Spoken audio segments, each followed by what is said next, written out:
Welcome to the Explainer. Today, we're diving into something pretty wild.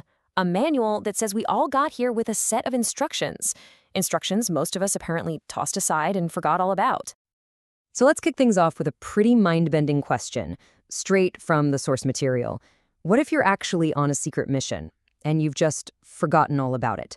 Like, what if your entire life is part of a grand plan you don't even remember signing up for? Well, according to one very unique book, that's exactly what's happening. And this is supposedly your manual. So today, we're jumping headfirst into ET 101, the Cosmic Instruction Manual. Think of it as an emergency guide for a special team that, well, showed up for the job and then got a serious case of amnesia. All right, first up, a manual for Earth. Let's get into where this thing supposedly comes from and what it's all about. So, the story goes that this manual was co-created with a group they call Mission Control. And get this, they explain that the original author's identity kind of went up in flames during the transmission, transforming her into an extraterrestrial master. You know, shifts happen. But it's a perfect little story because it gets right to the heart of the book's main idea, that this kind of radical, total transformation isn't just a side effect, it's the entire point of the mission. Okay, next section, redefining your world. To really get what's going on here, we have to start with the basics because they're completely changing the dictionary on us. Okay, first up, let's talk about the word extraterrestrial. Forget everything you think you know from the movies. In this manual, it has nothing to do with what planet you're from. Nope. It's all about your vibe, your alignment. And ET is simply any being that's in harmony with the source of all life. It's about being a good citizen of the cosmos, not just a visitor from another world. And then there's the alien. Now, according to this book, the alien invasion we've all been worried about, it already happened. But the aliens aren't from outer space. They're already here. An alien is anyone, human or not, who's, well, peddling fear, dealing in death, and basically living in a state of separation from the truth. So you see the difference here. This is what's so wild about this whole framework.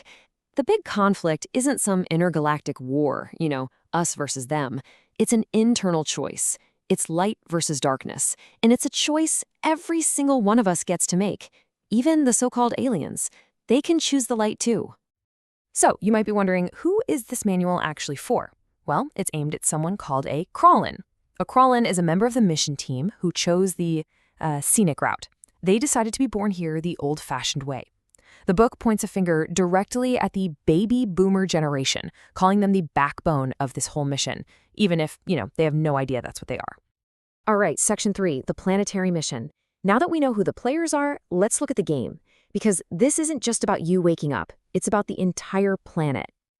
Here's the thing, this whole mission, it wasn't some kind of top-down order from the cosmic bosses. The manual says it was a direct request from planet Earth herself. Yeah. The idea is that Earth is a living, conscious being, and she basically put out an SOS, asking for help to make a huge evolutionary jump. And believe me, this is no small-time operation. We're talking about a massive cosmic support structure. Just look at some of these departments. You've got the Planetary Liberation Organization, the Cosmic Computer Jocks, even the Intergalactic Board of Realtors. I mean, who knew? And the idea is that all these roles are filled by cosmic beings just pretending to be regular folks like us. And this is a really important point. Despite all the official-sounding names, this isn't a war. It's not a battle. It's described as a loving assistance program designed to help Earth and everyone on it graduate from this third-dimensional reality of illusion and conflict and move on up to a fifth-dimensional consciousness. Which brings us to Section 4, your awakening process. So if this is all true and you're one of these mission members, how do you actually wake up and get started? Well, there's a procedure for that.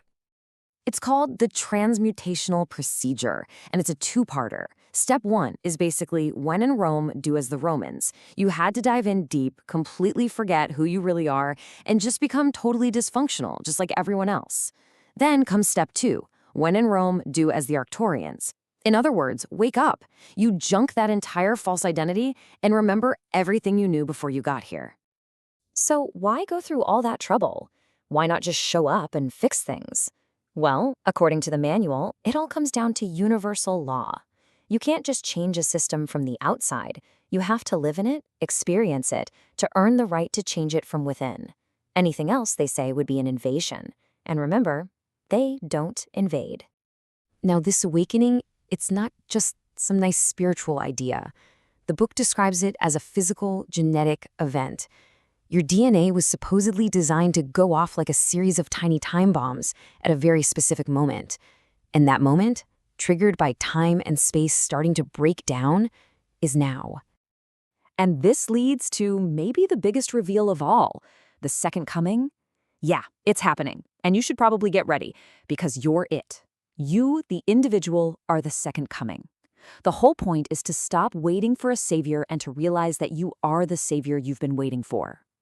Okay, Section 5, Cosmic Support Systems. Now, this all sounds like a pretty tall order, right? A huge responsibility. But the manual is very clear. You are not in this alone. You have, and I quote, the right to call upon mission control, the council seats, all alliances, federations, and confederations of light for assistance.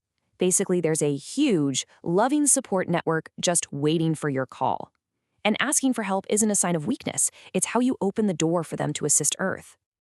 And there are also special forces on the ground, here to help out. How do you spot them? Well, there are a few telltale signs. They don't lie, they're not pushovers, they definitely don't want you to follow them. In fact, they insist on your power, your sovereignty. And, my favorite part, they have a really good sense of humor. And if that wasn't enough help to really speed up the whole process, the book makes a pretty mind-blowing claim. The stellar councils have supposedly voted to repeal the law of karma. Just gone. And in its place, they've enacted the law of grace. What does that mean? All debts are forgiven. The slate is wiped clean for everyone to make this transition as smooth as possible. And all of this brings us to the final message in the manual. It's not an order, it's not a demand, it's an invitation. Mission Control is officially requesting your presence at a come-as-you-are party. But there's a catch to the dress code. You have to come as you truly are, clothed in the full, authentic, divine presence of your real self. This is Mission Control, over and out.